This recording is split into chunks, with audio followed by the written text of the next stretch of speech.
Qilib Mahalla eringizni uchastkovoyga berib yubordingiz, shundaymi? Hop, keyin. Uchastkovoyga berib yubordim. Endi hozirga kelib qaynonam bilan xo'jayinim menga qarshi bo'lib qolishdi-da. Ha, Umuman gaplashmaydi. ha. Hozirgi paytda qaynonam ham xafa bo'lib qolibdi, dilim og'ridi deyishyapti. Erim ham meni sirimni sen ko'chaga olib chiqding deb, erim ham endi qo'ymayapti. Endi seniyam deydi, nima qilaman, ko'nglim yo'q senda. Endi tan olaman, xotinim bor, qubba o'qitib olganman, qo'lingdan nima keladi endi, xohlaganingni qil deb menga ta'zir o'tkazyapti. Endi gapirib menga nima qilishyapti. Misol hozirda telefonlarimda ham hamma narsadan bloklab qo'yishganda meni. Hop. Men sen bilan gaplashgim kelmayapti. Menga nima qilmagin, palon piston deb menga nima berishyapti-da. Ota-onangni chaqir. Voy, xullas eringizni xotini bormi? Xotini borligini xotini Yo'q, to'xtang, xotinim bor dedimi? Ha. Hop, senda ko'nglim yo'q dedimi? Eringizni nomida nima bor? Erimni nomida mashina bor, uy bor. Bo'ldi. Bo'ldi, men sen bilan ajrashaman. Haqqimni olib chiqib ketaman deng, bo'ldi. Nima muammo? Xo'p, shunaqa deyman. Menga 3 ta bolam bor-da meni. 3 ta bolam bor. Deysizmi? Endi meni gapimdan keyin deysizmi yo deb bo'ldingizmi? Deb bo'lganman. Deb bo'ldimi? O'sha yerda deb bo'ldim. Deganimdan keyin aytayaptiki, bo'ldi ajrashamiz dedi. Bo'ldi ajrashamiz dedim. Keyin yana gapni chayqashtiryapti-da. Yo'q, gapni chayqashtirmayda. Ketdik, bo'ldi. Ariza tuzasidan anaqa qilamiz, bo'ldi. Yashamaymi? Yo'q, siz gapni chalkashtirishga yo'l qo'ymang deyapman. Yo'q, chalkashtirishga yo'l qo'ymayapman ham. Hozirda nima deydi? Yo'l qo'ymagan bo'lsangiz, sudga bordingizmi? Ariza tashlagani bordingizmi? Yo'q, tashlagani bormadim. Topmasda siz shunchaki u bilan gap o'ynayapsiz, xolos. Ketdik. Bo'ldi, yashamaysanmi? Men ham yashamayman, ketdik. Billa boramiz ariza topshirgani deyish kerak-da. Lekin qo'rqyapman-da, bolalarim yetim bo'lishdan qo'rqyapman. Ana, ko'rdinglarmi?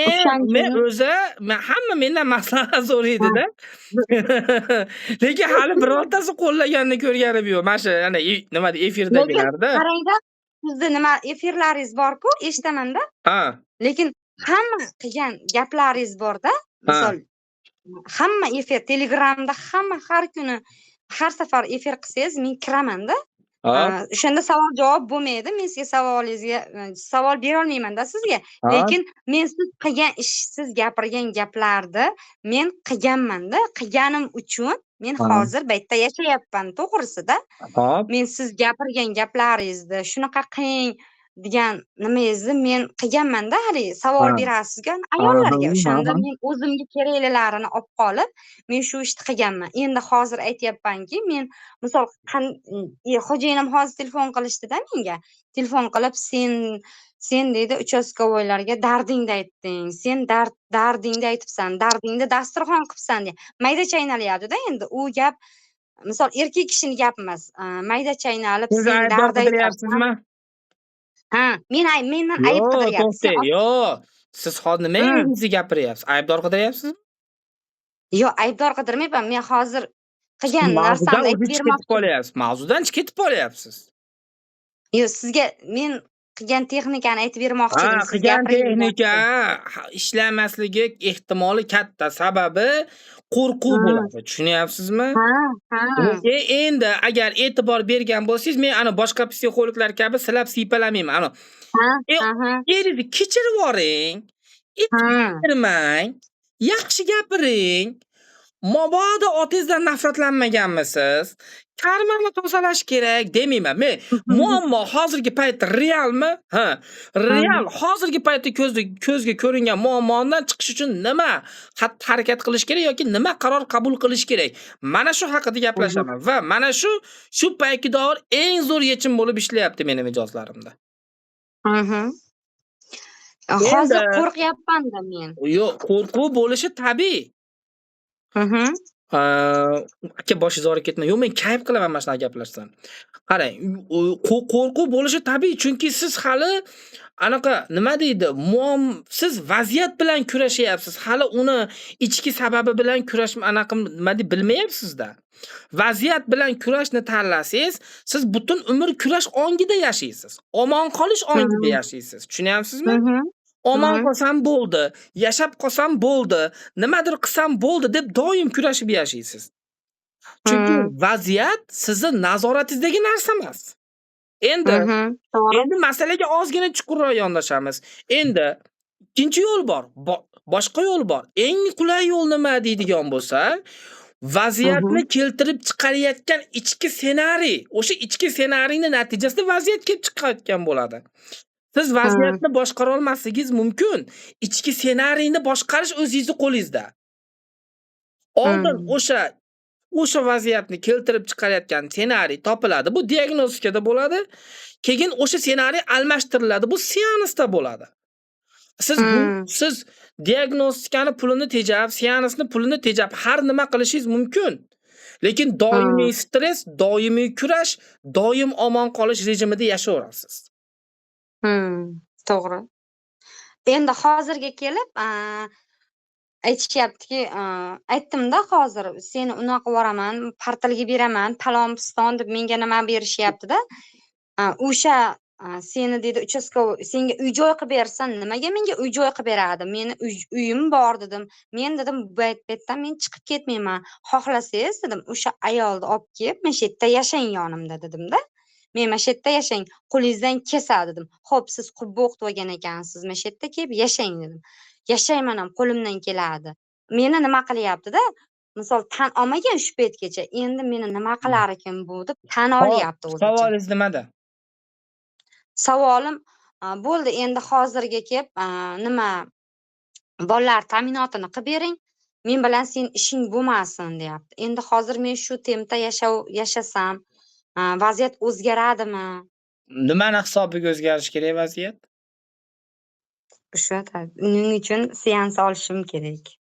Yo'q, siz savol bering. Siz hozir shuning uchun seans olishim kerak. To'xtang. Siz hozir shuning uchun seans olishim kerak deb turib, как будто sen endi o'zingni narsani tiqishtirmoqchisan-da degandek gap qilib ketyapsiz. To'xtang, unaqa emas, to'xtang. Nima uchun hech narsa qilmasangiz vaziyat o'zgarishi kerak? Menga shuni asoslab bering, bo'ldi. To'g'ri. Endi hozir men ketib yorganim bilan ham mana yerda 3 ta bolam bor-da. Men ketib yorsangiz kayf qilib yashaydi-yu, naburot. O'shada jodugardan qutuldim deydi. Menga ishing bo'lmasin men bilan. Umuman menga ishing bo'lmasin, xohlaganimda qilay. Sen menga qayda yuribsiz, nima qilyapsiz deb menga ishing bo'lmasin deyapti. Bundan keyingi o'rgatadigan narsam to'g'risi bu sizga xavfli bo'ladi. Yo'q, aytmayman.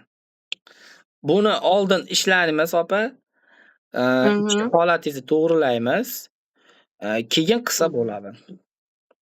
Siz o'zingizga savol bering. Vaziyat bilan men kurashib yashamoqchimanmi yo buni to'xtatmoqchimanmi deng. To'xtatmoqchiman. Yashash uchun. Yo, siz hozir mana qilyapsiz-da, opa. Daryodan damba deyiladi. Daryodan kanal tomonga damba. Bilasiz, damba bo'ladi. O'sha dambadan katta ariqqa suv ketadi. Siz nima qilyapsiz hozir? Siz o'sha suv toshib ketganning natijasida, uyingizga suv toshib ketdi, katta suv ochilib ketganligi uchun siz motorlarni bunday qilib ko'chalarga sepib bir narsa qilib suvni yo'qotaman deyapsiz-da. Yo'q, dambani to'ssangiz, mana suv to'xtaydi. Keyin siz hech nima qilmasdan uyingizdagi suvni qilib yer o'zi emib ketadi. Vaziyat bilan kurashish dambani to'xtatmasdan, uyingizga toshgan suvni ko'chaga bunaqa qilib sepish bilan barobar. To'g'ri. Barakalla. Demak, hozirgi aytadigan uslubim unga to'g'ri kelmaydi. Ya'ni dambani to'smasdan qiladigan narsa emas. Lekin shuni qilsangiz, birinchi o'sha ichki holatni to'g'rilab turib, keyin men aytadigan narsani qilsangiz, eringiz yo portlab taslim bo'ladi, yo masalan, "Ke odamga o'xshab bunday yashaylik, onasi qo'y bir-birimiz bilan dushman bo'lganda nima foyda" deb turib sirazi chekadi. Bu shaxmatni yurish deydi. Yo, o'zimcha aslida erkaklarga qarshi odam emasman, to'g'risi. Men haqiqat tarafdoriman. Masalan, hozir mana shu efirimni qaysidir erkak ko'rib turib men bilan bahslashmoqchi bo'lsa, sen shunaqa qilib ayollarni aynityapsan degan da'voni agar menga qiladigan bo'lsa, men 100% hech kimni hech qanaqa oilasini buzishga boshqaga chorlamayotganimni 100% isbotlab men bahsda yutib chiqishimga aqlim yetganligi uchun ommani oldida gapiryapman, efirda gapiryapman, buni zapisini YouTube'ga ham joylayapman. Men nimani gapirayotganimni, nima uchun gapirayotganimga 100% aqlim yetadi. Lekin sizni gapirgan gaplaringiz, eringizga unaqa deng, eringizga bunaqa deng degan gaplaringiz bor-ku, o'shalarni men erimga qo'llasam, o'sha nima deydi, 100% aytmoqchi gapim shu nima bo'ladi-da. Effekt beradi menga. Effekt bermaydi emas, beradi, lekin u doimiy effekt bermaydi. Ichingizda qo'rquv bor. Qo'rquv bor. Hozir aytyapsiz, tashlab keting, bo'ldi ajrashaman deng. Misol u bo'ldi ajrashaman desa, men qo'limdan hech nima kelmay qoladi-da. Ana, pishdingiz. Men shundan qo'rqaman. Keyin men uchta bolam bilan aqa sorsam, baqa sorsam bo'lib yurishni xohlamayman. Shuning uchun aytyapman. Opa, buni yo'li bor. Buni yo'li bor. Siz bilmaysiz xolos. Men aytdim-ku, men aytgan uslubni qo'llasangiz, uje nima deydi, yo eringiz taslim bo'ladi, yo portlaydi, yo "Ke dushman bo'lmasdan chiroyli yashaylik, onasi qo'y bo'ldi endi hamma yo'qni. Men ham achchiq ustidan nimalardir devordim" deb chekinadi. Bo'ldi. Uning uchun qanday qo'shilishim kerak sizga men? O'sha nimangizga? Direktimga yozasiz. Diagnostika haqida batafsil ma'lumot yuboraman. O'qib chiqasiz, to'lovni qilasiz, navbatga yozaman. Diagnostikada eng og'riqli muammoingizni keltirib chiqarayotgan sabab ssenarini topib olamiz. Undan keyin ishlovga qabul qilsam, bitta seans uchun $500 to'laysiz. 500 uje men bitta seansda bitta muammo bittada hal bo'ladi. Hech qanaqa praktikasiz. Bo'ldi. Hisob oddiy. Bu yo vaziyat bilan doim kurashasiz, yo cho'ntagingizdan pul chiqarasiz va pul Tohirjon Esonovni boy qilish uchun emas, o'zingiz uchun investitsiya, eringiz oldida qadrsiz bo'lib, pachag'iz chiqib yurmasligi uchun investitsiya bo'ladi. Bo'ldi, rahmat. Sog' bo'ling. Hop, yaxshi.